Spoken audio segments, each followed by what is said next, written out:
It is my pleasure to introduce the students of Cabrillo School tonight. We have Milo, Fia, Amelia, Jacqueline, and Omar, who will lead us in the flag salute, read the land acknowledgement, and provide the highlights of their school.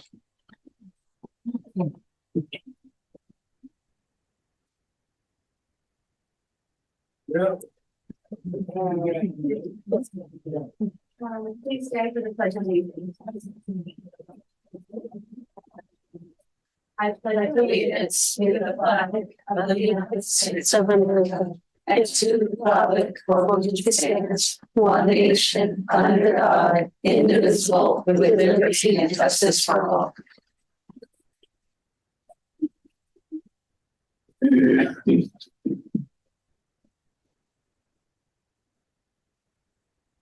The school district acknowledges that we gather on the unceded ancestral homeland of Ramatish Ohlone people. As guests, we humbly extend our gratitude to the Ramatish Ohlone elders and community. We recognize that we benefit from living and working on their traditional homeland, and we affirm that our sovereign rights as First People. As the original stewards of this land, the Ramatish Ohlone understand the interconnectedness of all things and the importance of maintaining harmony with nature. Likewise, the Pacifica School District commits to teaching our school community how to be responsible stewards of this land.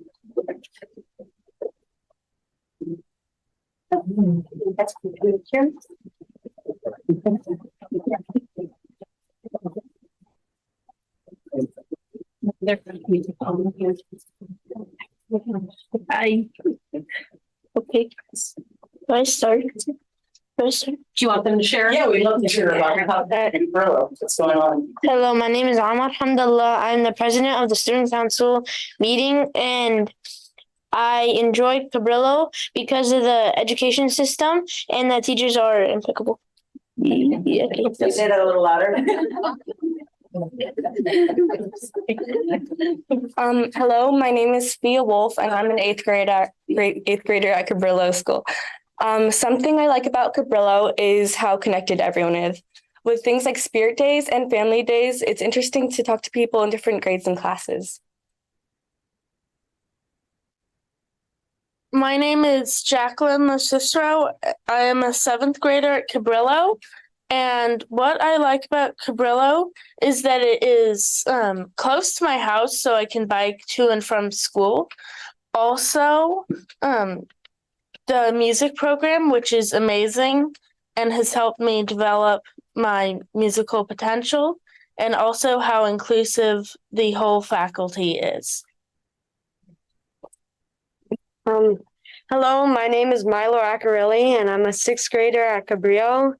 I have been a student at Cabrillo for 7 years now, and one thing I love about Cabrillo is that all of the teachers have done awesome projects, and some of my favorite have been the Famous American in 5th grade, the Career Bear in 4th grade, and the Heritage Project in 3rd grade.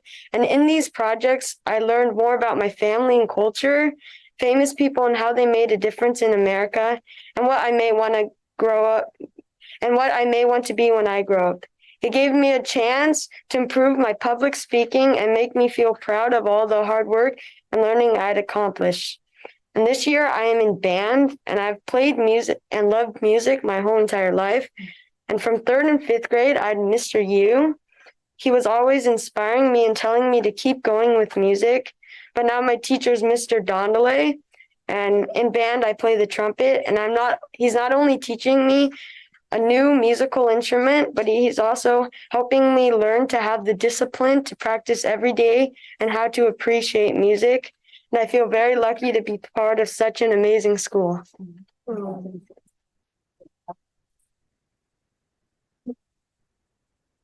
Well, and Milo had the courage to say in a room of Cabrillo parents, Cabrillo. I heard. So thank you so much to the kids, and also thank you so much to the parents that came out tonight for their presentation. Thank you very much.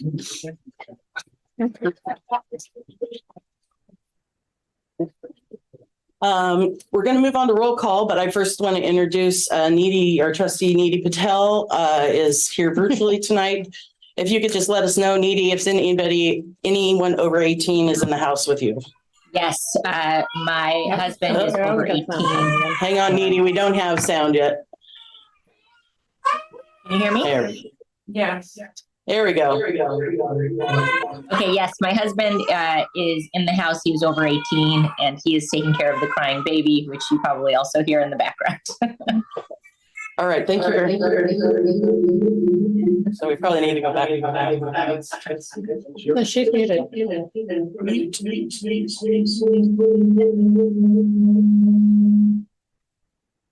Thank you. Oh,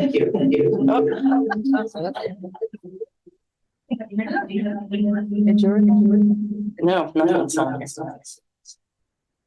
My document.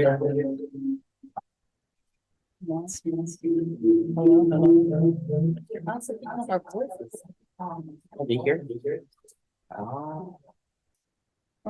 Okay.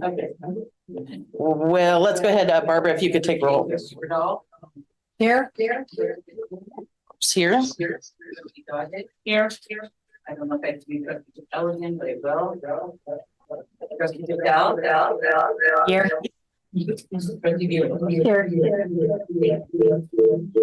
Thanks. Can we just mute that TV?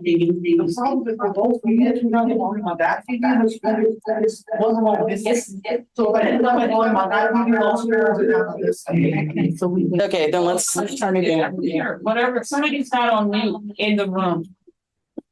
On Zoom, okay, somebody's not on mute.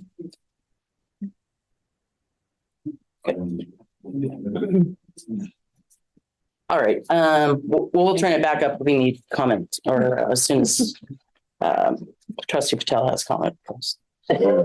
All right, the district records the audio portions of the meetings. All recordings are kept in the superintendent's office for 30 days and are available during that time period for inspection by members of the public on district equipment without charge.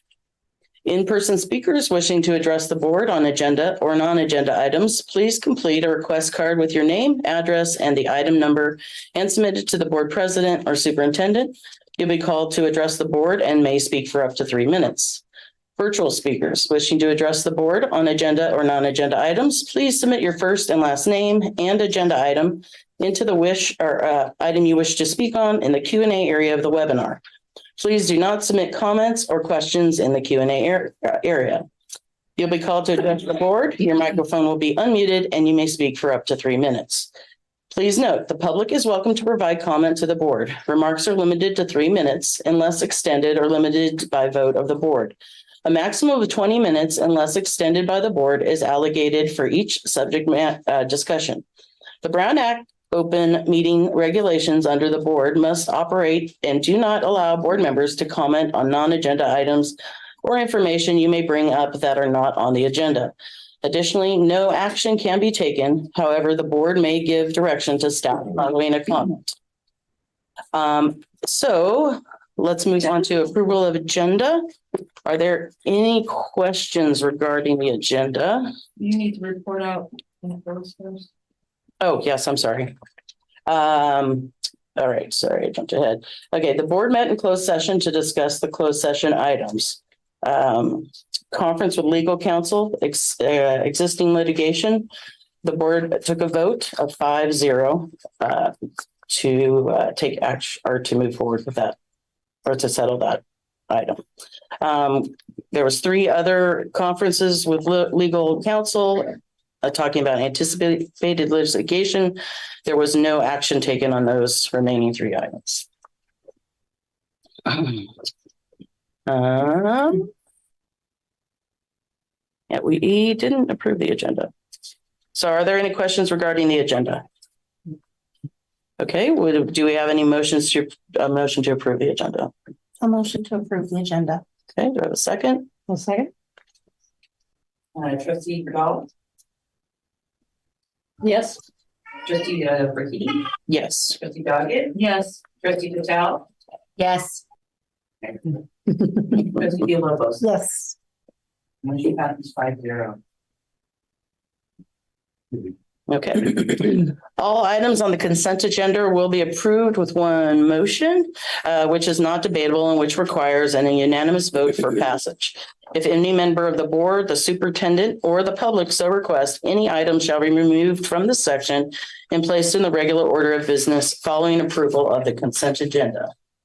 I do have one item that's being requested to be removed by the public, which is item 8H on the consent agenda.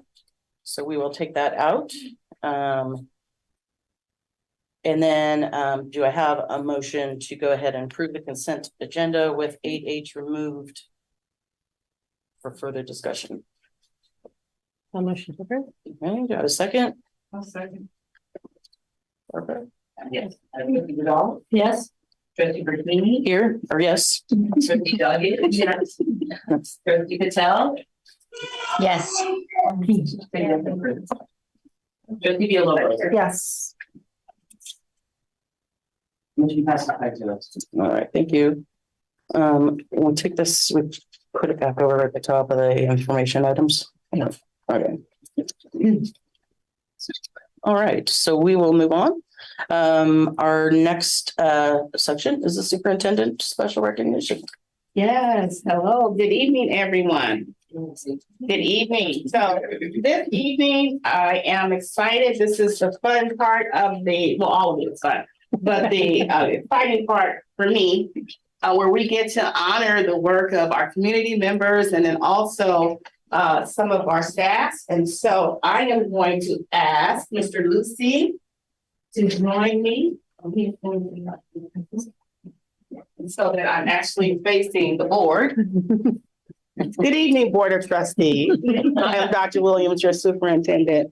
It brings me great pleasure this evening to come to you and recognize a few of our individuals who have done exceptional work in supporting our district.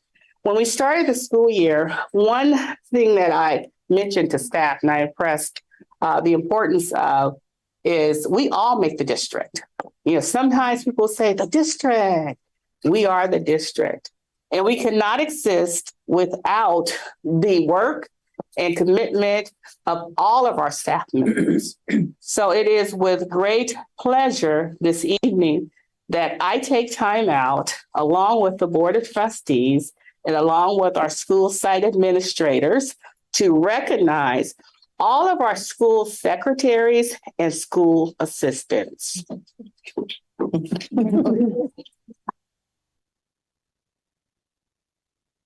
And here's why. So the Board of Trustees and I are honored to recognize the school secretaries and the school assistants, I don't need this, because they are very instrumental to the functioning of our school system. When you walk into a school, usually the first ones to greet you with a smiley face or a reminder, it's good morning, good afternoon, how are you? Please sign in. They make sure that we continue to follow our policies and our rules as identified, but also you can find our school secretaries and assistants working with children. I have personally witnessed visiting schools where we have our little ones coming in and they're saying, oh, I need to call home. Or, oh, I pulled out a tooth.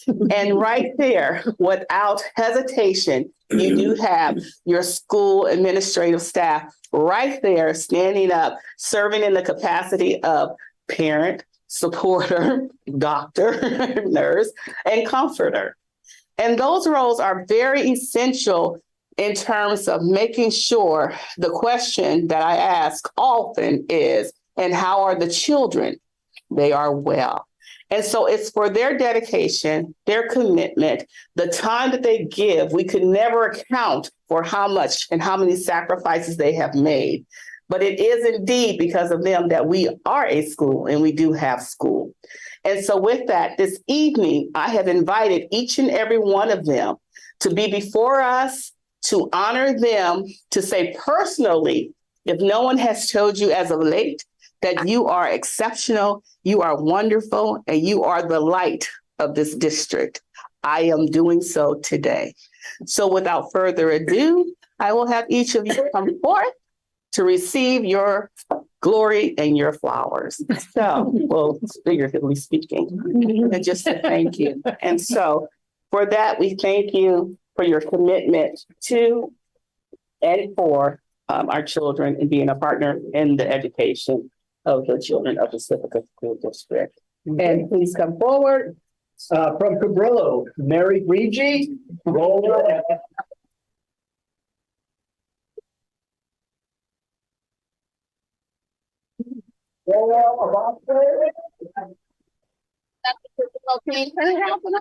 Happy here.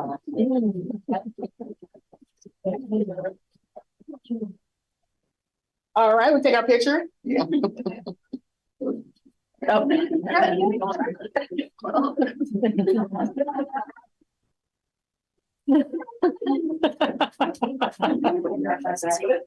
Don keeping the flowers. Thank you. From IVL for Orlina B. Lacey, Charlene Hilo.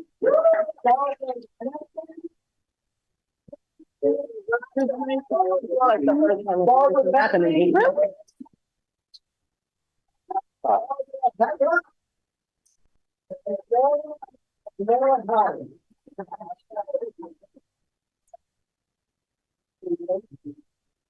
Buddies. Barbara's Redbrook. Oh, no. Yeah. Right here.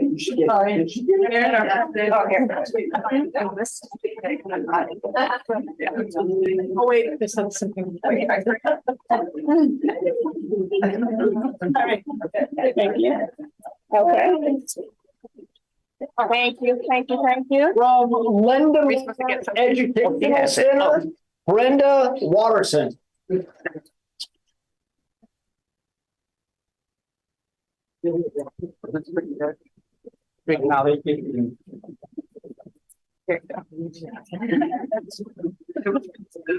From Ocean Shore, Patricia Buddington.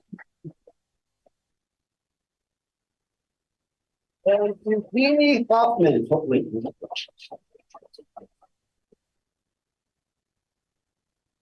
From Ortega, Tiffany Hanna.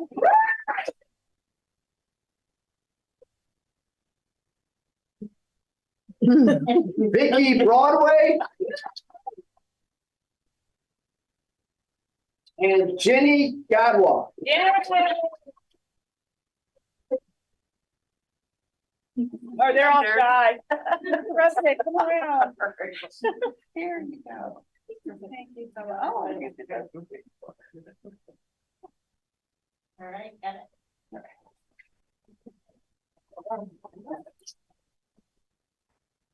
From Sunset Ridge, Janine Casaneda. Karen Reynolds. Alicia Braza.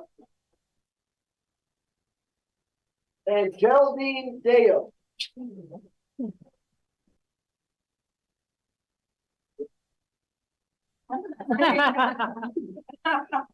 And from Ballamore, Margaret Demaray,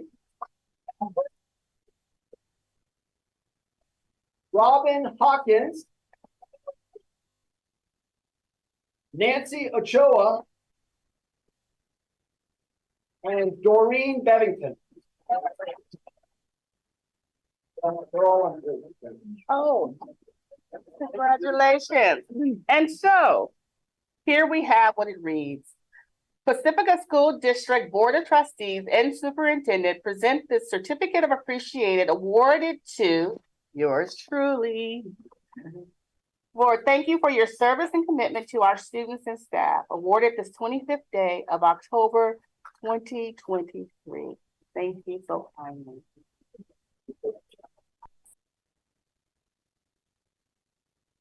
Everyone. Also, we have another community representative that we would like to acknowledge this evening. And so the board, I see you now. The Board of Trustees and I are honored to recognize Ms. Mary Beer, for her support of our district community.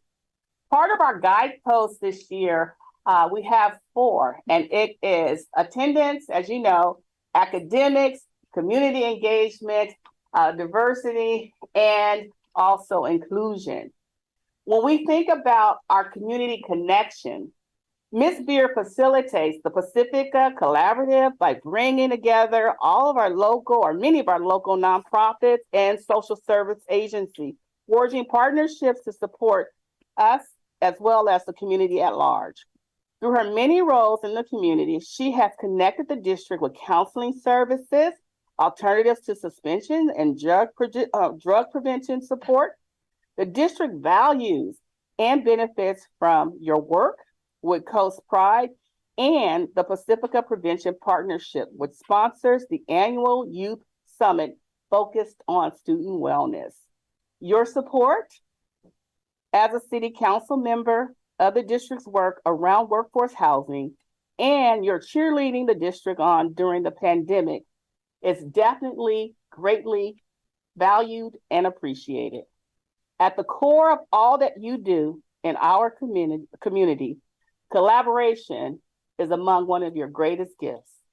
And tonight, it is an honor to recognize you, Ms. Beer, for the many ways you have supported our children, our families, our community, and our district, and always with such kindness and grace. Please come forward.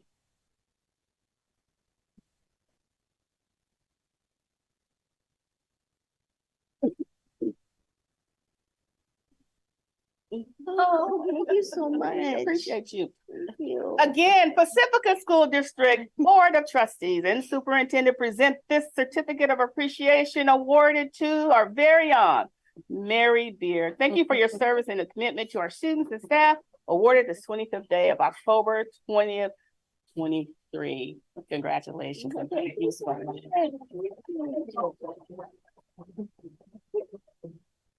All right. Thank you all. Thank you. Thank you. And thank you, Mr. Lates.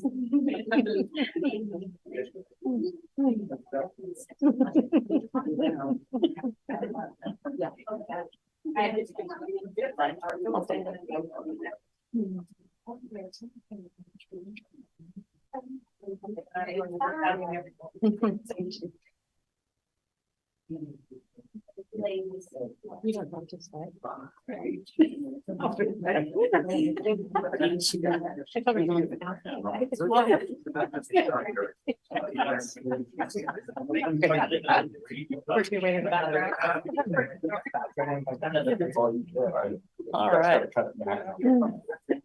Okay, so moving on with communications. Our first communications are from LSCA. Hello. Hello. Last week, LSEA had our third union meeting of the year. Thank you, Trustee Bradall, for attending our virtual meeting. Taking the time to click in and listen is a simple and effective way for you to learn a bit more about what is going on from the certificated perspective. Last Monday, LSEA Bargaining Chair Rachel Merlot and I attended the work study session reviewing the results of the survey on a potential bond or parcel tax. We're appreciative of the collaborative conversation we had with board members and district management. LSEA learned heaps of information we could share with our members about this one single topic. Imagine if we could have more conversations with each other. We would all learn so much with dialogue. Thank you to Will Lucy for getting the ball rolling with phonics and report cards. We are hopeful the ball keeps rolling. Our teachers are also eager to update our reading and language arts curriculum and look forward to working with you on that. We are also happy to hear that the SDC classes are on track to finally have access to curriculum for their students. Yesterday, LSEA leadership had our meeting with Dr. Williams and Dr. Chavez Torres. As we gear up for negotiations, you can imagine we are closely looking at money being spent by the district. We questioned Dr. Williams regarding $200,000 worth of service and consultant contract approvals that have been approved in just 4 school board meetings. $200,000 is well above a 1% raise for our members, and we want to have an understanding about how and where all the money is going before compensation has been settled with labor partners. We negotiate on November 14th and 29th. We have adjusted our November union meeting date to November 16th, so our bargaining team could inform members of our progress at the table as we hope to settle on the 29th. Thank you. All right. Our CSEA representative is up next.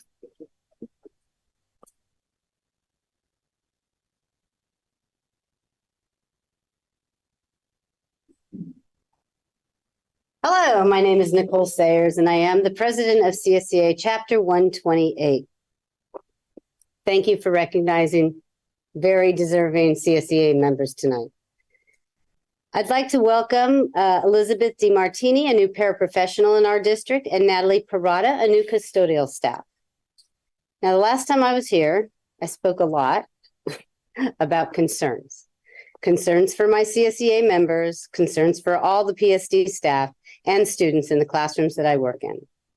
Tonight, I'd like to say that I would like to see more communication between the district and CSEA. We've been able to meet with Dr. Williams and Dr. Chavez once a month, kind of before the meeting tonight. And it's been helpful. But there may be things that are happening between those meetings that, I don't know about. And so then I come here and I tell you all my concerns, and it's very possible that you're already working on those things, but I just don't know. So we'd like to have a little bit more communication about what's happening, just so that we can kind of stay on top of it. We also, I don't really want to be the problem. I really want to be a part of the solution, and my e-board also wants to be a part of the solution. They're smart. They've been around for a long time. They have expertise. And one thing about when you work in a school district, you do know how to think outside the box a little bit. So we would appreciate anybody reaching out to us, starting a little committee or meetings or anything about some of the concerns that I've had and other people have had, to see if we can't just work together and be partners and be the solution. So thank you for your time. Thank you.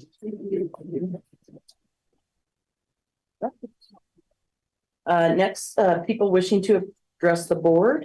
Sue, I'm going to bring you back up under information, but first we have Jared Brown.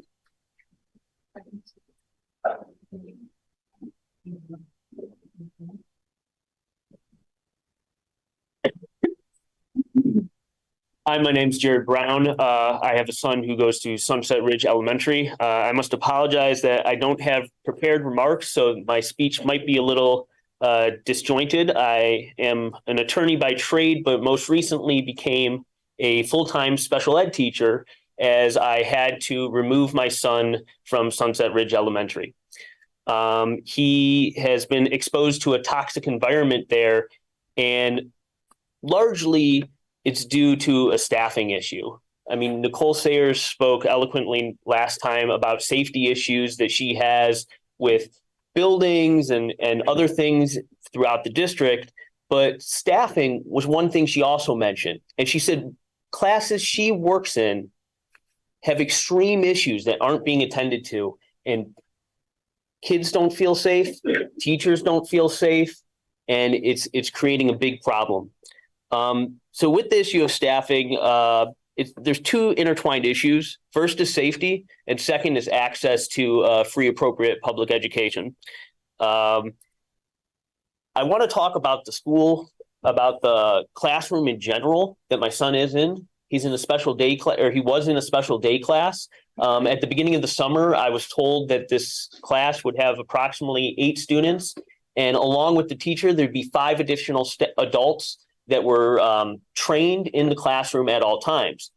Along with that, my son is in need of a one-on-one aid, and this was never given to him due to parent funding and staffing issues. When the school year started, there were about 4 adults in the classroom along with the teacher, and 2 of those were cut. And throughout the year, we've only seen 3 staff members in the class during most times. Now, I'm not here to speak on my son's personal needs, but I want to highlight how his experience speaks to the overall problem. I've seen my son yell out of the class, run out of the classroom yelling, "Help me, help me." And most recently, he came home from school on Thursday, which was his last day of school, saying, "I need to go home. I need to go home," crying intensely. "I need to go home." And I had to convince him for about 15 minutes that he was home and he was safe. Now, why did he have these? Why is he having school aversion now? Why is he having these extreme fears? Well, myself, I've witnessed in the classroom violence against students, violence against the teachers. I've saw a kid who I've observed multiple times just twirling around in circles and no one attending to him. And he was seen as a safe student because he wasn't creating any behavioral problems. Until last Thursday, when I saw him take extension cord and the outlet end of it and smack a girl across the back of the head, and she was crying inconsolably. And then the boy who smacked the girl, he was crying. He wanted attention. He wanted help. And I had seen the same boy neglected all year long. Now, my son, he's also missed out on general education opportunities. And you spoke, Dr. Williams, about inclusion. Inclusion is important to us, and our son's ability to access a free, appropriate public education, including general education when possible, is important to us. And due to lack of staffing and due to him not having access to a one-on-one aide, certain days he's been unable to attend his mainstream classroom. I understand that I'm out of time. Again, the only reason I came here unprepared was because I felt it was necessary to just come here, even if unprepared. Thank you. I think I saw another yellow card.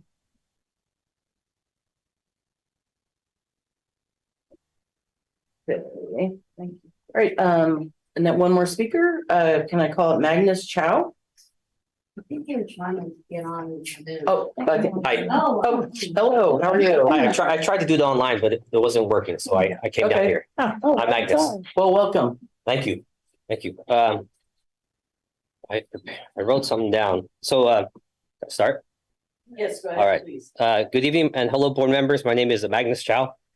My 6-year-old son goes to Mr. Mario Martinez's mild to moderate SEC class at Sunset Ridge because of his disability. And I want to bring to your attention that Mr. Martinez's class is woefully understaffed. And based on what my wife Ada saw on Monday, October 2nd, it has become untenable. Due to the lack of staffing, what little staff there is unable to curb or control the violent negative behaviors of some of the children in the class. We have voiced our concerns, and through conversations and observations since the first week of school, there has not been any meaningful change or additional support provided for Mr. Martinez. Students in this class are victims of bullying and at risk to both physical and emotional harm because there isn't enough support to prevent it. We've spoken to staff and parents of other classmates who have been hurt in the classroom. The end of the first trimester is approaching, and we've waited patiently, and the school has failed to take action, and safety has not improved.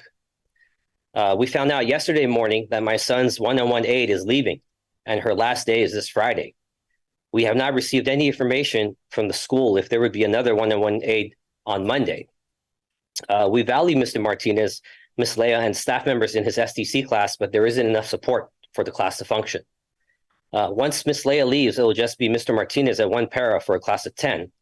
And at this point, we've received no communication from the school regarding what's going to happen.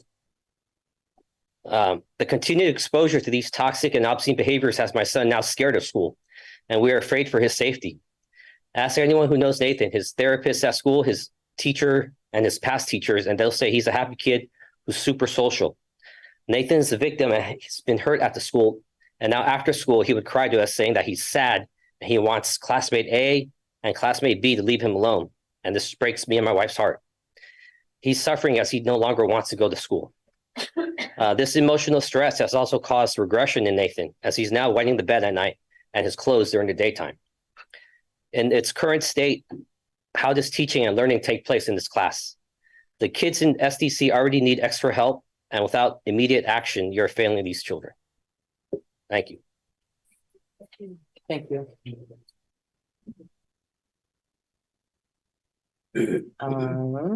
Are there any other people wishing to address the board online? No one online? Okay. All right, we'll move on to correspondence. Does anyone have a correspondence they'd like to report out on? Okay, then let's move on to board and superintendent communications. I have been so swamped. I haven't Elizabeth. Okay, I attended actually you attended this too, the Peace People on Race. The Peace People in Pacifica had the panel, which she was on the panel, Laverne was on the panel, and Mary Beer was there. So I think it was very successful and very well attended. And it was a very eye-opening evening. At Filoli, attended the Indigenous Peoples Day where Mr. Greg Castro led a group, and he was the one I believe that did our Ramatouche or helped with the Ramatouche land acknowledgement when Laverne and I were working on that years ago. Attended the Fall Festival at Valimar, missed the pony plop in the morning, but was able to attend the festival in the afternoon and evening. We had bond meetings, work study, and the ad hoc meeting. CPAC with the parents of special ed, the LSCA union meeting, went to an electeds barbecue that Mike O'Neill had with Ray Mueller's office and Anna Eshu's office, and also attended the Pippin play at San Mateo High School, which was what she was working on that her daughter was in. And that's why I'm brain dead now. And for anyone, if you're interested in watching great entertainment, the San Mateo High School, their plays, they're very professional, and they have a beautiful theater and very professional high school productions. I had my regular meetings with the superintendent, and I was also a panelist on the Pacifica Peace People workshop or event for racism in Pacifica. I also visited Ortega's library this month, and I just wanted to see where we're at as far as our book collections. I don't know if any of you know, but Scholastic was planning on having an opt-in if you wanted the cultural books. And so I just wanted to follow up and see where we're at as far as our libraries. And Julia Hall's library is exceptional. It could be a model for a lot of school libraries. The only thing that I'm concerned with is that we have state standards, just like we do for education, and our libraries should be newer with updated information. And so right now, Ortega's library is at 2005 as far as their copyright date. And so the state standards is 10 years. So we should have that up to 2013. It's a long task, but with that, we should probably support our libraries with additional funding to get to the state standard. I also visited Valimar, and I got an update on some of the different bond projects that they did there. And I know you guys can't see this, but it's a picture. They were doing their fall, what was it again? Their fall, yeah. And some of the kids opted to do really haunted houses. And I also saw like Legos put together. And what else do you want to say about that one? While I was at Ortega, I ran into a senior employee who gave me the updates on why he was going to be retiring at the end of summer. And so I was really just sad to hear about that, and I'll share more information with the superintendent on that. Oh, and Laura, with the gardens, we all listen to the land acknowledgement, and there's a piece that we still need to work on in the land acknowledgement. And that part is that we're going to make our students into being stewards of the land. And so one of the things that I think would help is with our gardens that we have is planting indigenous plants or foods that the Ohlone, the Ramaytush ate, way back when. And so that is like a little seedling, literally, that needs to grow into something bigger. And so I hope that our gardens can participate, and I'll talk to the superintendent more on that too. All right, thank you. Trustee Patel? I attended the board work study, but no other communications to report. All right, thank you. I also attended the board work study, which we reviewed the surveys regarding a bond measure and discussed potential where timing might be on bond and parcel tax, if that's something we want to do. I also attended the Fall Fun Fest, and got a impromptu tour of the D Wing, which was really nice. And then Laura and I were reminiscing and getting misty about how it just felt like community was back at Valimar, and just post-COVID, and just sort of feels like we're finally getting our bearings and kind of getting rolling. So, but thank you for that. And I also have been having my weekly meetings with Superintendent Dr. Williams, and that's kept me busy. So, thank you. Good evening again. I've had a chance to, of course, visit schools. I've had recess, had play date at Cabrillo, and learned how to play kickball again. And I have to say, relearn, I should say, but also was interviewed by the students in terms of who are you? And we want to know more about you, everything we can know about you, which was very great and fun. Also, I had an opportunity to meet with our PTO, PEP also, and our CPAC parents as well. And then also with the leadership from PEP. Again, I continue to meet with our labor partners and learn so much from them. I welcome our conversations. I welcome more conversations as well. I really appreciate the fact that I can pick up the phone and call and reach out and have clarifying conversations. And that has been very helpful for me in terms of as I grow and become a true Pacifican here. I've also visited Sunset Ridge multiple times since we last met, recently today with the laser focus on our SDC classes. Also have been working with staff in regards to our special education program overall. And so more information is to come district-wide. And so just want everyone to know I do hear you. And I know hearing is action. So that's it for me. Thank you. All right, thank you. All right, so we have one consent agenda item that we asked was requested to be pulled. It was 8H. This is the approval of instruction policy updates. The Pacifica School District works to ensure board policies and administrative regulations are up to date to support the students and staff of the local community. Sue Beckmeyer, would you please come on up and speak to that? I feel like I'm at a council meeting. I'm Sue Beckmeyer. Please state your name for the record. I'm Sue Beckmeyer. I'm a library media technician at Cabrillo School.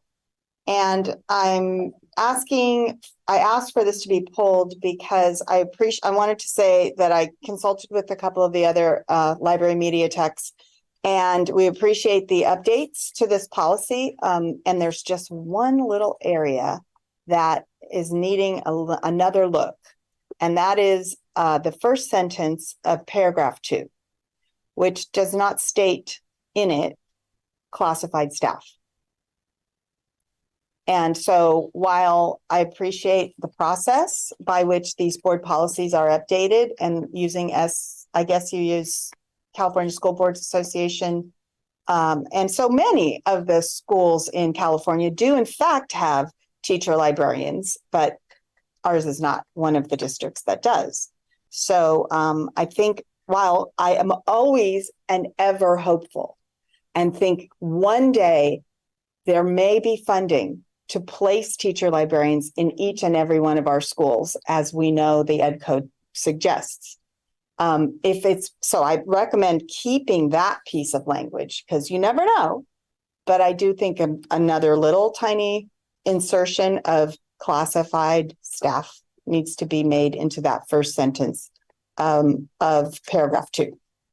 And that's all. Thank you. All right, thank you. So any thoughts on that, questions? This would be something we would vote on, or we can ask to have it come back next month. Can we have it come back next month? Okay, all right. Is that it? With that edit. Yeah, that's on 61, 63.1. Yes. Okay, so we will go ahead and table that until the next meeting. Yeah, or at a future meeting. Thank you. And we will discuss that a little bit. Okay. All right, thank you. We need to vote. Oh, yes. Oh, okay, yeah, maybe we do. So do I have a motion to table 8H? I'll make a motion to Okay. table 8H. Second. Okay, and then, trustee Ronald? Yes. Trustee Martini? Yes. Trustee Doggett? Yes. Trustee Patel? Yes. Trustee Gillis? Yes. Okay, all right, thank you, and thanks for catching that. All right, so we're moving on to the rest of our information items. We have with us tonight Patrick Sayers with Pacifica School Volunteers. There's a presentation for us. It's an information item.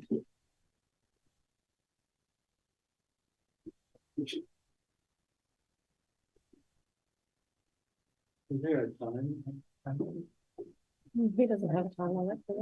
We have 20 minutes per item. Oh, okay. I don't know if I'll be that long. Okay. Okay. Okay, I'm sorry. 10 minutes. 10 minutes for the presentation. I'm sorry. I'm Patrick Sayers. I'm the Executive Director of Pacifica School Volunteers, and I'm very happy to be here. And I thank the board and Dr. Williams for the invitation to attend and to give you kind of an update of what's going on with Pacific School Volunteers. And as you are all familiar with, volunteers are a great resource for our teachers and for our classrooms. And our primary objective is to bring in as many qualified and secured volunteers to support as many of the classroom needs and the teachers' needs in the district. But let me start with a story first, to kind of give you an idea of what this is all about. Oftentimes, we are visited by the members of the foundations that support us, that fund us. And their favorite activity is to take tours around the schools and to meet teachers and to see volunteers in action. And so we had this one visit to Sunset Ridge. And there was a representative from our biggest foundation funder. And so our job was to take that individual to the different spots in the district where we had volunteers. And when we got to Sunset Ridge, we went back into the center quad. And sure enough, there was a volunteer who was sitting down with a table full of 2-year-olds. I mean, second graders, I'm sorry. And the volunteer was doing a cutout instruction, and the instructions was to cut out the letters of an animal that you enjoy. And so we went around there, and when we went there, it was a big mess of glue and letters and sticking all over the place. And but it looked like something was really going on there. So when we approached the table, one of the students had put his hand up, and on each finger, he had a letter taped.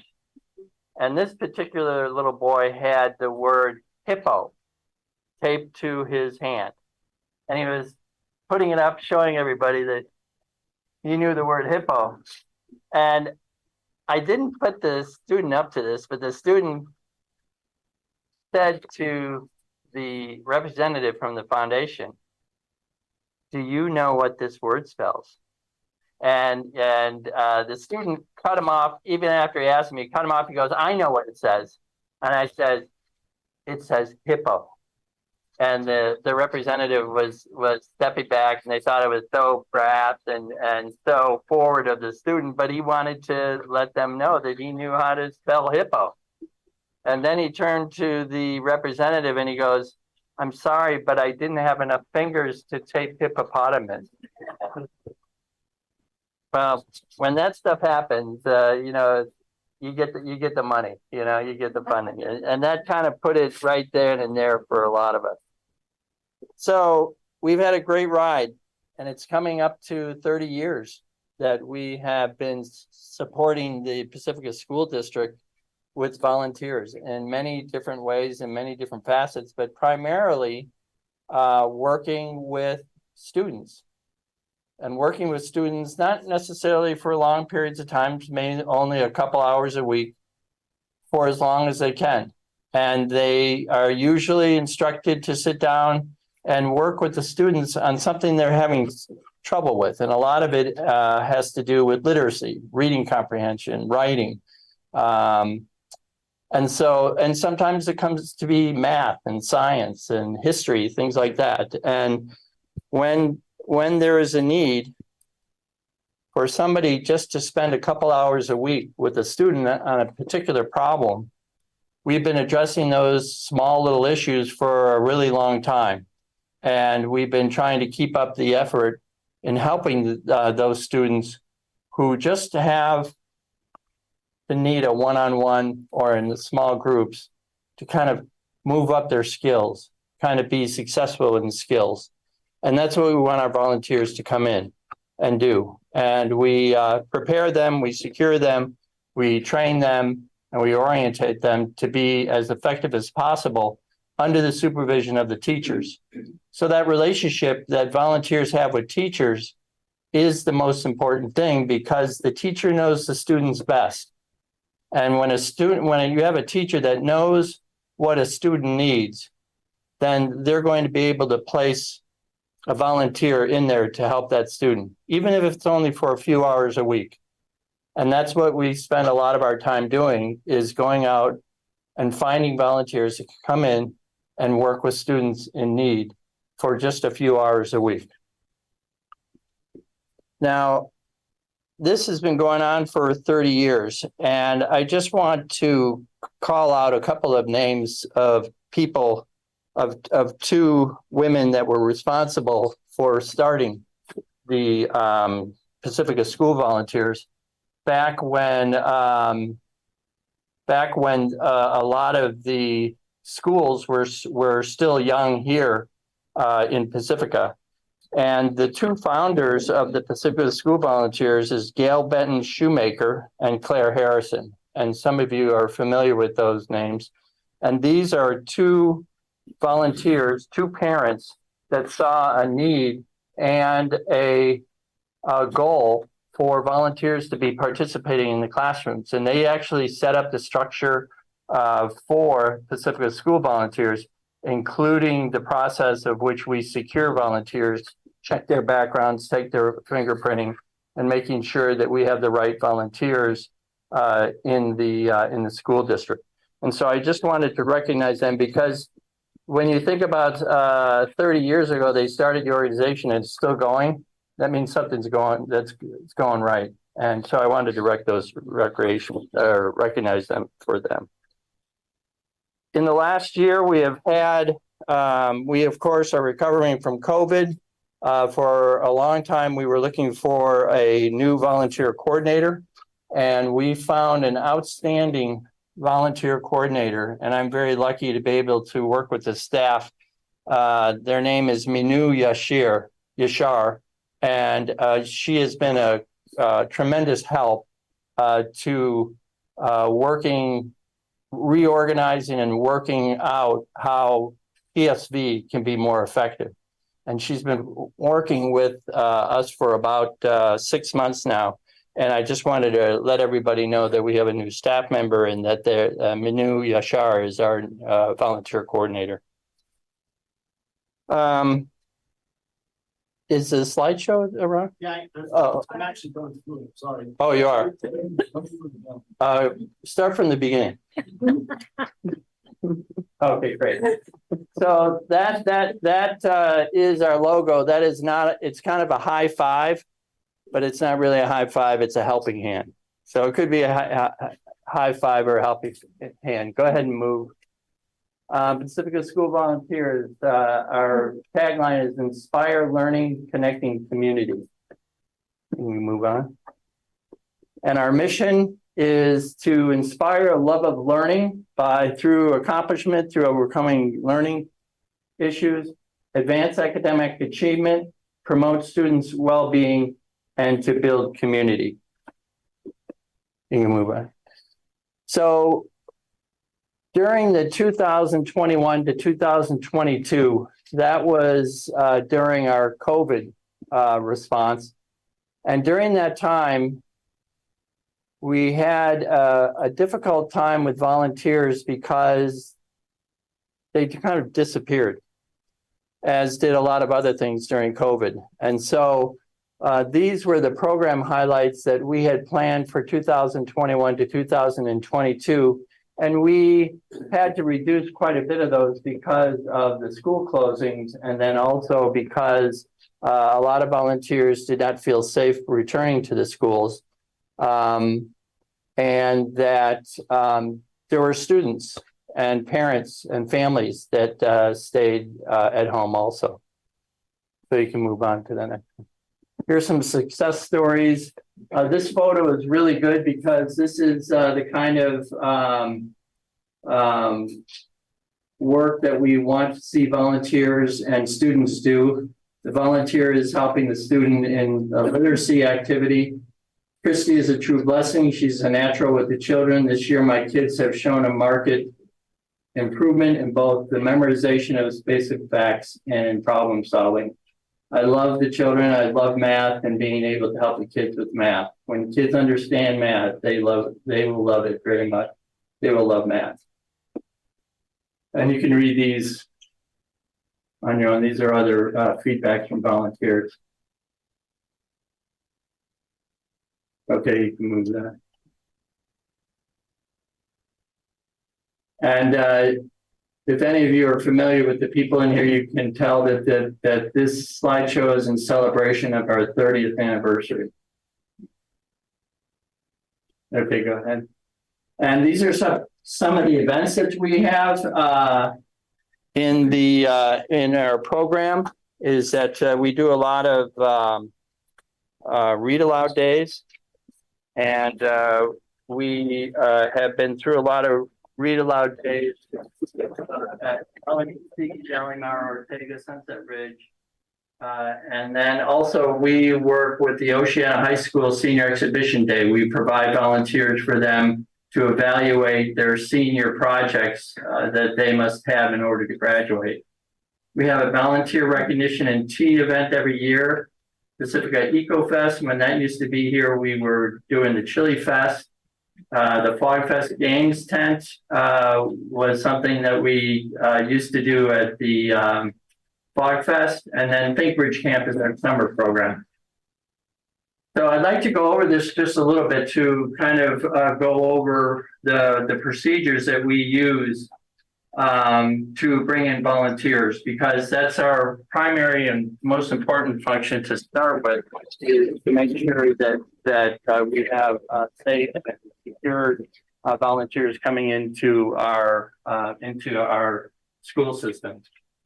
Interested volunteers contact PSV to arrange an interview. Volunteers fill out volunteer applications. So we've gone computerized, and now volunteer applicants can fill out the application on the computer and then send it to us, and then we start processing them and reviewing their applications. In accordance with federal law, volunteer applicants over the age of 18 must pass background checks, fingerprinting, and TB clearances. PSV volunteers are in full compliance. And that is something that we enforce strictly to make sure that we have safe individuals coming into the school district.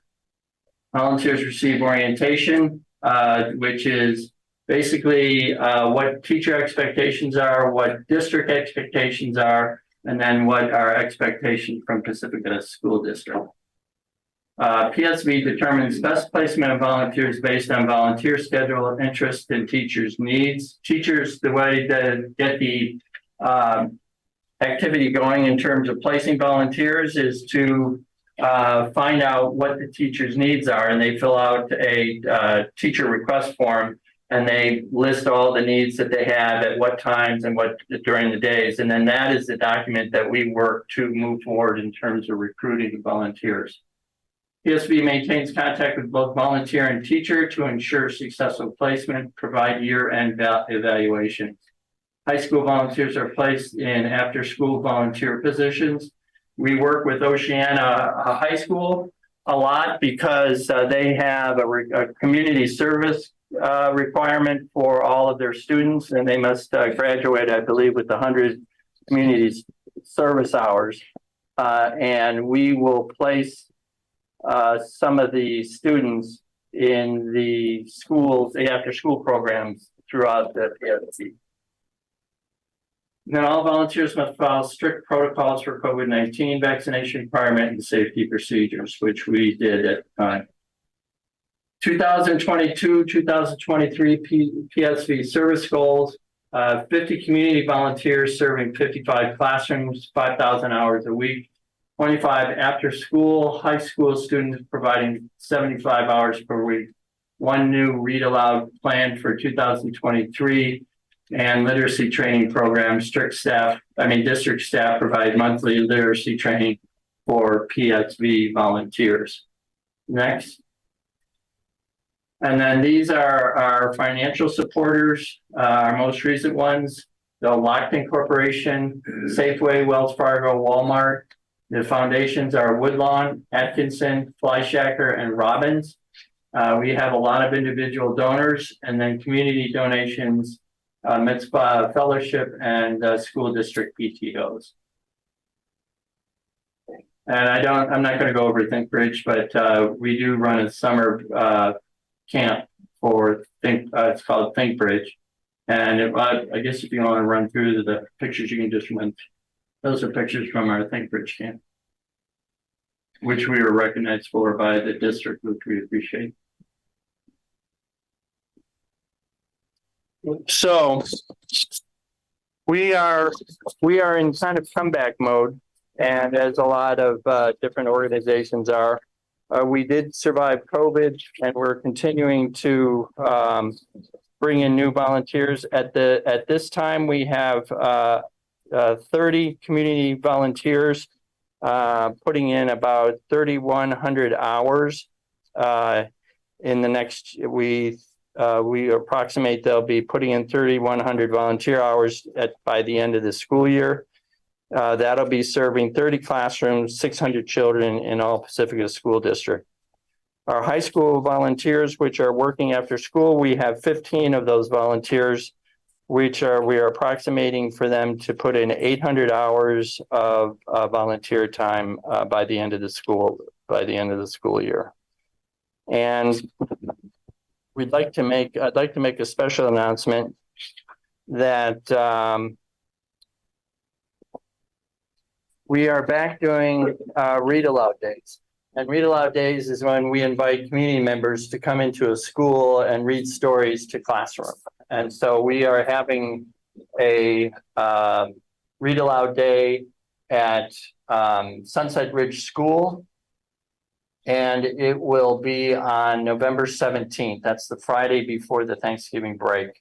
And so what we are looking for is readers to come in and read their favorite story or another story that they have, and join the classroom in reading stories to them. It's really a lot of fun, and it's really worth your time to be able to come and do that. We are with that read aloud day. we are focusing on storybooks and stories that read about kindness and community. Working with the Art for a More Peaceful and Just Pacifica initiative, which we got through Mary's collaborative. So that is it. Is there a place that I could put a flyer about the read on that? But we really need readers. So if you could write down this email address, it's PSV, as in Pacifica School Volunteers, at pacificasd.org.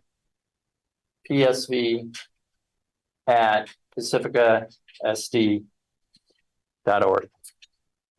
Any questions? Have questions. Is there any other date for read alouds? That's my book fair week. Oh, really? Yeah. Oh, I love book fairs. The next one will be, we would like to plan 2 more read aloud days, but we don't have any dates on that, but it'll definitely be in the new year. And it'll be probably later in January or February. But please tell all your friends and tell all your relatives to come on and read a story. It's really a lot of fun. And the students just adore the readers. So it's something that's really rewarding. Any other questions? I really appreciate the opportunity to be here. Thank you. Thank you.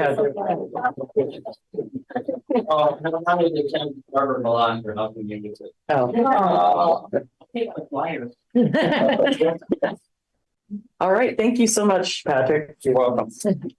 All right, our next item is public report on developer fees. This is with Jody Peterson. This is an information item also. Thank you, Trustee Brocchini and Dr. Williams and trustees for having me here tonight. Tonight, I'd like to present the public notice for the availability of the developer fee balance sheet. So per the government code, it requires local agencies to provide a public report on the receipt and use of developer fees. The type of fee is collected and deposited into the Capital Facilities Fund. And it's basically a developer fee when there's construction in Pacifica and they file a permit. There's a fee collected by the Jefferson Union High School District, and it is distributed between Pacifica and Jefferson. So tonight, I have the 2022-23 Capital Facilities unaudited actuals. And just to kind of go over the numbers, in the beginning of the year, the fund carried a balance of over $760,000. And during the year, we collected over $46,000 and some interest earnings. So the district did spend this past year $642,000, and that was on the Valleymar D-Wing expansion. So you use developer fees in areas of growth, and there was an area of growth in Valleymar, so that was the perfect use of those funds. And so that was the only use of the funds. There is an ending fund balance of $172,000, which is carried forward into this year, and then we will bring you a report next year on how those funds are spent. And just so you know, the report was public notice at the 2 libraries and at the district office. So we met the posting requirements. I'm happy to answer any questions that the board has. Any questions? Just one quick question. The Valleymar School D-Wing expansion, was that on the master plan or was that not on the master plan, the facilities master plan? Thank you. That is a very good question. It was part of the district's facilities master plan. And so originally we were going to use bond funds for the whole project. But given that this is a restricted fund and the funds are to be used in expansion of schools, we were able to use these funds to save some of the bond funds for that project. Thank you. No, I just have a comment that I did see that progress the other day when I did visit at Valleymar. Thank you. All right, thank you. All right, our next item is the CAS, ILPAC, and iReady assessment update with Will Lucy. This is also an information item. Hello, everyone. Good night. Good night. Good evening. This is an information item, and and it is with regards to our assessment. So we begin with where we always start these now lately is ACE. And for this presentation, we'll be really focusing on academics. There are three purposes for this informational item: to share the assessment, share assessments that we use to monitor student performance and inform teaching and learning, to share results, and to share how these assessments and their results are shared with our PSD community. You can go on the next one. So we have assessments that are required by the state that are given annually, and those are state assessments. And then we have local assessments that are given multiple times a year to help monitor in-year progress. These are the state assessments. Move on to the next slide. And and this is actually pulled directly from our assessment calendar that's sent out to all staff, and so that they have this. And the first one we have up top there is the LPAC, and the LPAC is actually, there's two types of LPAC assessments. There's the initial LPAC given to new potential non-English students English-speaking students who to determine if they qualify as English learners or if they are initially English language proficient. And then the other one is the summative, which is given starting in February to all of our English learners to determine an English proficiency level. And then the second one, blue there, is our CASP, which is given annually to all 3rd through 8th graders in English, language arts, and math, and to all our 5th and 8th graders in science. And then the third one there is the PFT, which is the physical fitness test, and that's given to our 5th and 7th graders, usually at the latter end of March, and it's given through this this thing called the fitnessgram. And in local assessments, these are our local assessments. And again, this is pulled directly from our assessment calendar. ESGI is a pre-reading, pre-math diagnostic given to our TK and kindergartners 3 times a year. iReady is a reading and math diagnostic given to 1st through 8th graders 3 times a year. We have Fontanus and Pinnell, which is a one-on-one benchmark assessment given multiple times a year, depending on student outcome. And then our MDTP, which is our math readiness assessment, which is given to 8th graders to help determine high school math course placement.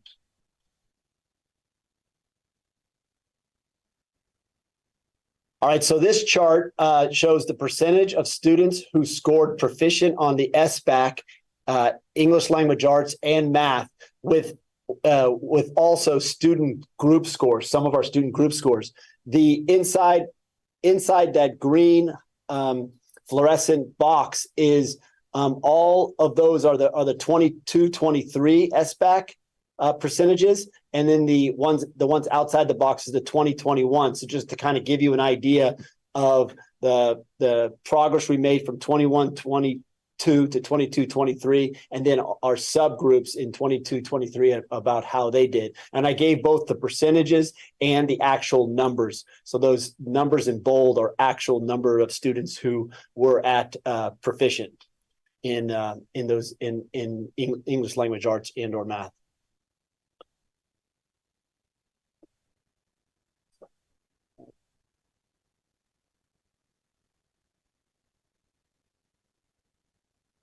All right, so this is the summative LPAC scores from 21-22 school year compared to 22-23.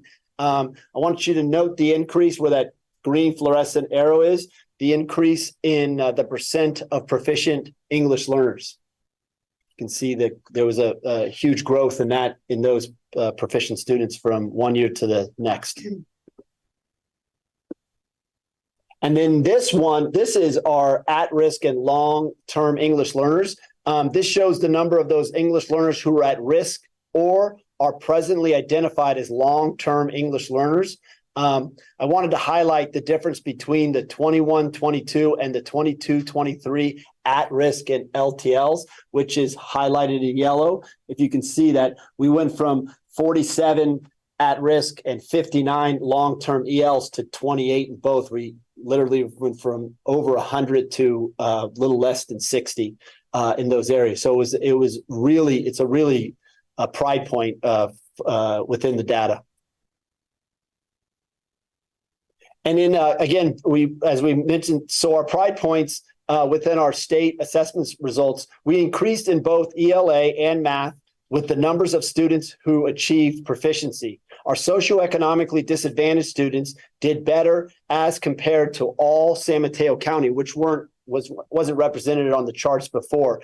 There were also, as noted in the previous slide, there was an 8% more English learners that scored proficient on the LPAC as compared to 21-22, and there was an 18% drop in at-risk and long-term ELs from 21-22 to 22-23.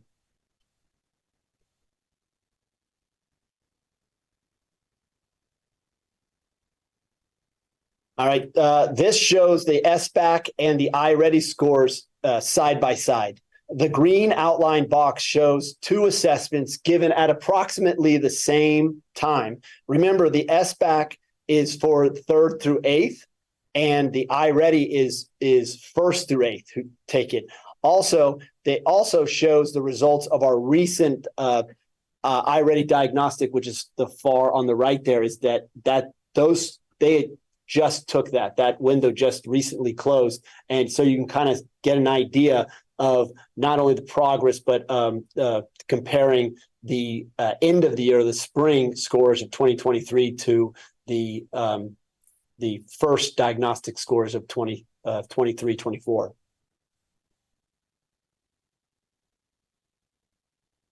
So slides 14 and 15 will give you the results of our window 1, which is our first diagnostic for 22-23 of iReady in reading. So these next two, as you can see on the chart, and John, if you could flip from 22-23 and then go back, if you can go up arrow, yeah.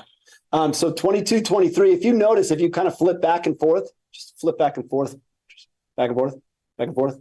You can see, doing very good, John.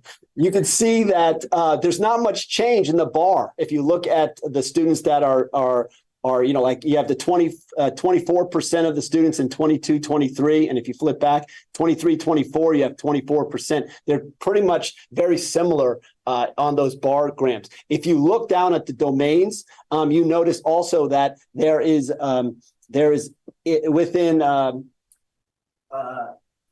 phonological awareness, phonics, and high frequency. And this is a first window. This is a first diagnostic. There's a large amount of students that are either at mid or above grade level at the first window. So you could see that that's a large amount of a large percentage of students that are at that. So that's something to note. And then if you go to the next two slides, which show the same thing, but within math. Again, if you flip back and forth from 22-23 to 23-24, you can see that there's, like 10%, 19%, and 10%, and 20% of those students are early on or at grade level. The bars and the colors are pretty much, percentages are very similar. And then here you can take a look, which is something that kind of stood out a little bit, was the measurement and data has a larger number of students that were at mid or above grade level and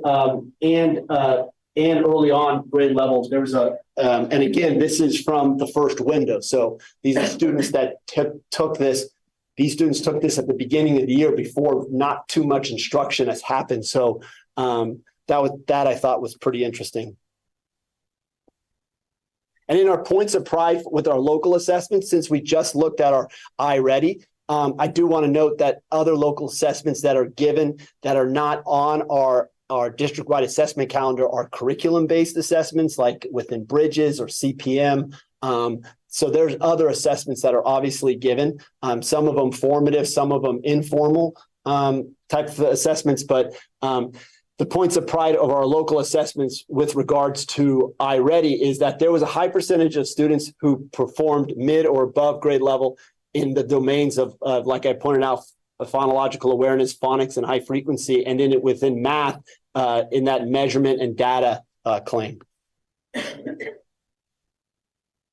And then, okay, so then now what do we do with this? The more details in the data. At the beginning of the school year, each school staff had the opportunity to look at SBAC and iReady results and begin to develop focuses. And they did that at the site level. We did it here at the district level with principals, and principals went back and did it at their site levels with their staffs. And then at the iReady, each site participated in grade level collaborations, diving deeper into the results and learning how to group students, have data conversations with students, and to determine areas of focuses within grade levels and across grade levels, really. So they had that time that was facilitated with the iReady facilitators. But it was really the big portion of that time was the collaboration amongst the teachers themselves in looking at data and creating plans along those lines.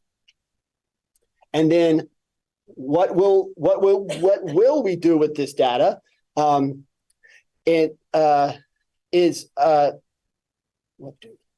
Okay, I messed up my whole script here, so I'll just read it off here. So what will we do with this data? These are things that we are planning on doing. So school sites right now are putting together instructional leadership teams or reorganizing their instructional leadership teams with the idea of defining instructional purposes and being intentional about that. Our ILTs will participate in data dives in the development of school-wide academic focuses. This is not only in preparation for this year, but also in preparation for their planning of their SIPSAs and in their alignment with their LCAP. But the focus is looking at this idea of what are some strategies that we can do in the classroom that are data-based, that we've seen in the data that we need to do district-wide. Or not district-wide, but school-wide, and then eventually district-wide with some of them. So, and then also having data-driven intervention planning and monitoring that will occur throughout the school year. So, that was done last year also, where staff got together, teachers and support staff got together to really work on what interventions need to be in place for our students that have areas of needs that are being shown out through the data. So that will continue this year. And then after the second diagnostic of this school year, there will be a second round of site-based iReady discussion. But that'll be around progress monitoring, meaning how we got the data at the beginning of the year. We met in grade level groups. We looked at what we needed to focus on, and then we get a second set of data. So what are we doing now? How did the actions that we put in place are working, or are we looking at individual students? How are they doing on their typical growth? How are they doing on their stretch growth? Are we seeing progress, and so on? That'll give them more information about what they need to do, what changes they need to make, and even go back to looking at how they're grouping students in the classroom, how first instruction is looking in certain claim areas. And then we'll monitor the 23-24 school plans for student achievement. So that will be part of the ILT, but also obviously the school site council will be part of that too, in monitoring our existing plan, and then also helping with the development of the new school plan for student achievement at each of the sites, and then also the development of the LCAP and as I said, the 24-25 school plans for student achievement. And then how are these results? Sorry. Oh yeah.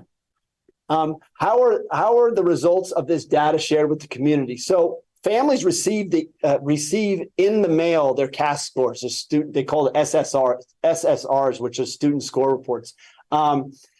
Families of English learners have received their LPAC student scores, and they're also receiving those students that are qualifying or are candidates for redesignation. They are also receiving notices about their progress and about their possible redesignation as fluent English proficient.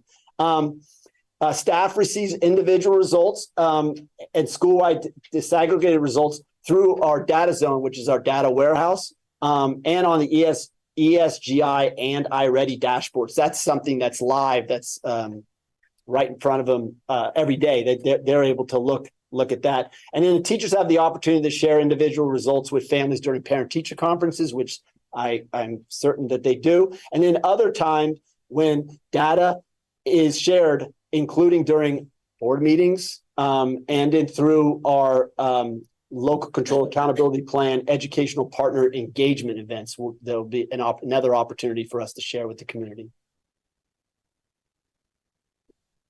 Okay. Any questions? Any questions? Trustee Patel? Yeah, I have a couple of quick questions. Thanks, Mr. Lucy, for the overview here. And sorry, I can't see the room. I can only see the presentation now on Zoom. So the first question that I have is, how do we make sense of the two different types of ELA assessments, the iReady and the Fontes and Pinnell? It looks like we kind of have two different types of tests that are given.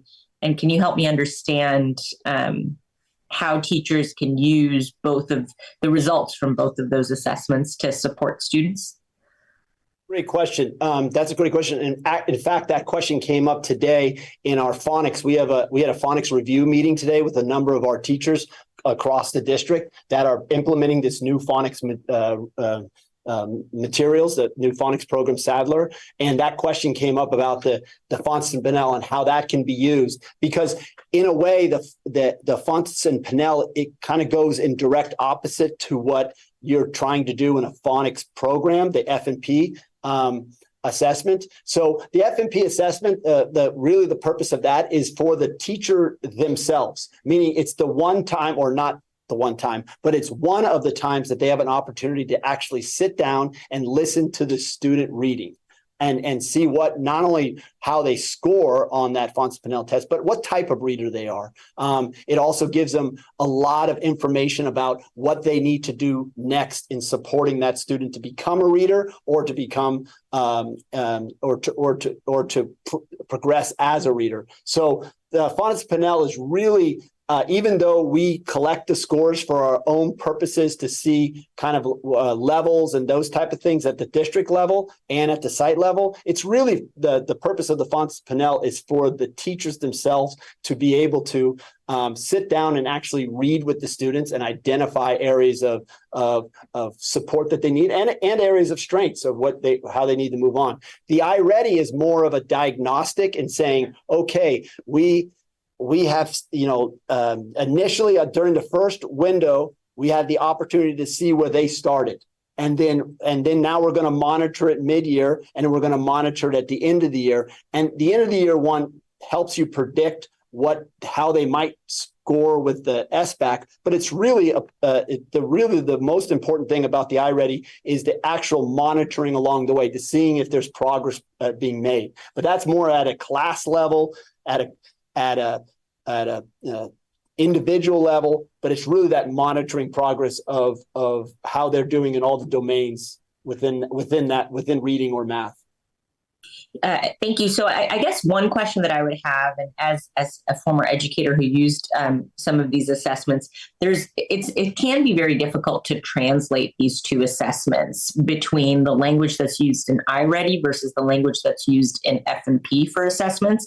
And so then the challenge is it's hard for educators to effectively use both assessments to monitor and effectively plan an individual student's, progress and what needs to be done. And so I would just ask if there's a way the district can think about how to translate these two so that during the school year, the diagnostic results from iReady can be paired with the early results, the first window results from F&P, and help create that holistic picture of a student. Because I think it's hard, at least for me as a first year teacher, it's very difficult for me to figure out how to do that on my own with the different assessments. So that was one thing. And then the second question I had was, I noticed that we do F&P, and you mentioned that it's not necessarily as strong in phonics for kindergarten, but we don't use iReady for kindergarten. So I'm trying to understand why we use F&P in the grade level where phonics is probably the most important skill, perhaps. Yes, so I can answer that, and then I want to talk about the point that you made before, because the F&P. Well, I'll start with that. The F&P assessment gives a teacher a level, a reading level. The iReady is how they're doing on the standard. So it's two different. They're assessing really two different things. That's why I say the main benefit of the F&P is having the teacher sit down and see what type of reader that the student is, because they're doing it one-on-one. So that's one thing. It would be a bit of a challenge to meld those two, since they are really assessing two different things. As for the, I'm sorry, what was that second part of the question that you had? Why we use F&P for kindergarten versus iReady? Thank you. We utilized ESGI because ESGI was really popular with the kindergarten students, and it is actually a more comprehensive assessment in that it also has a math component to it. So it's a pre-reading, pre-math program, but you do bring up a really good point in that has come up in our discussions about our review of the phonics program, is why don't we do iReady at kindergarten? In fact, there's actually a group that want to do ESGI for kindergarten and first, and do iReady for second and beyond. Because ESGI does actually assess students in literacy, in reading, through their pre-reading. There's a menu of assessments that they can do. So they do a lot of phonics kind of assessment, phonics and phonemic awareness assessments within ESGI. Okay, thanks. And then the only other comment that I wanted to make, and this came up from a couple of parents, is the first window for iReady is before the student really goes through the grade level content with the teacher. And so, I think there was some concern from some parents that the on grade level was below 50% in the district. And so I just wanted to highlight that first window is prior to them receiving any grade level content in their grade. So it's expected that it's, most of our students are not at grade level yet because they're just starting the grade. That's it. That's a good point, and thank you for bringing that up, because that's something that was also brought up to me about, it actually, if they're one grade level below, they're probably right on where they should be. They should be around that because they haven't started the grade level that they're at. So having a lower than 50% is okay there. Thank you. Are there any other questions? I'm just wondering if every student has a parent-teacher conference at this point in November. From my understanding, there's actually 3 schools that are still they haven't done parent-teacher conferences. They do them right before the Thanksgiving break, before that week. The other 3 have. It's my understanding that they do have a parent-teacher conference at the first time. I can't say for certain how the second one goes, but I know for the first one they're all offered. It's all off. They're all offered an opportunity to have the parent-teacher conference. Okay. Any other questions? All right, thank you all. All right, our next item is a first reading of the Personnel Board Policy Updates. Dr. Carla Chavez Torres. Good evening, Board of Trustees and Superintendent Dr. Williams. Tonight, it is recommended that the Board of Trustees review and discuss the proposed updates to the Personnel Board policies and administrative regulations during the first reading. There are 17 Personnel Board policies and administrative regulations addressing certification, employee notifications, bargaining units, personnel illness, injury leave, personal leaves, family care, and medical leave. I would like to highlight maybe just one to give you an idea. And the one I'd like to highlight is Administrative Regulation 4161.2, which goes along with 4261.2 and 4361.2 on personal leaves. This regulation has been updated to reflect new law AB 1949, which requires a district to provide up to 5 days of bereavement leave to a qualified employee for the death of a family member, and provide clarifying language regarding the definitions of family member and immediate family and implications for bereavement leave. Regulation also updated to reference new law AB 1041, which expands the definition of a family member for whom an eligible employee may take leave to care for to include a designated person.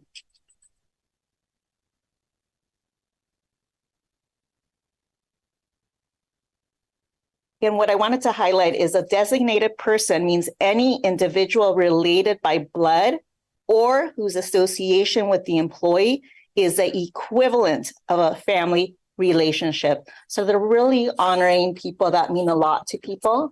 And immediate family now means a parent, parent-in-law, grandparent, grandchild of the employee or of the spouse of the employee, and the spouse, domestic partner, child, child-in-law, or sibling of the employee, or any relative living in the immediate household of the employee. And so that is just a small highlight. Let me know if you have any questions. Questions? Trustee Patel? All right, I think that's it. All right, thank you. Thank you. Yeah, this will be our last item. I think she's here. We have to wait. Yeah. You have to pause to test that. Okay. Let's maybe take a 5-minute break. Oh, there she is. Oh, never mind. Okay. Sorry, just a quick baby check. Sorry. Okay. All right, this is our last item. This is an action item.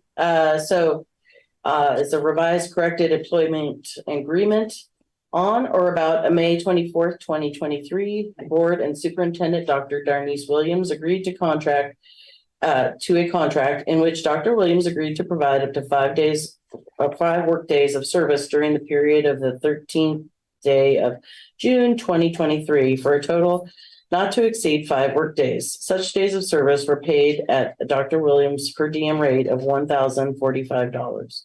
The contract was in error in that the parties intended to provide for up to 8 days of service at the specified per diem rate of pay, and in fact, 8 days of service were provided. The proposed action by the board is to modify and correct the pre-employment contract to authorize payment for 8 days of service as explained above. Are there any questions regarding this revised/corrected employment agreement? Do I have a motion to approve the revised/corrected employment agreement? I'll make a motion. Okay, and do I have a second? One second. And Barbara? Mr. Burdell, Yes. Mr. Bikini, Yes. Trustee Doggett, Yes. Trustee Patel, Yes.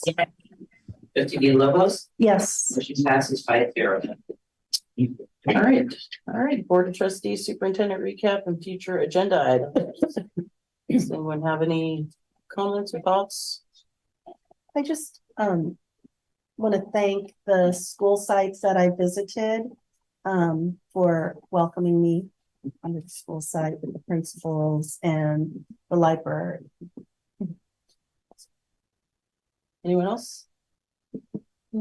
Dr. Williams? All right. with that, we will adjourn at 7:43 PM. See you back here on November 15th. Thank you. Recording stop.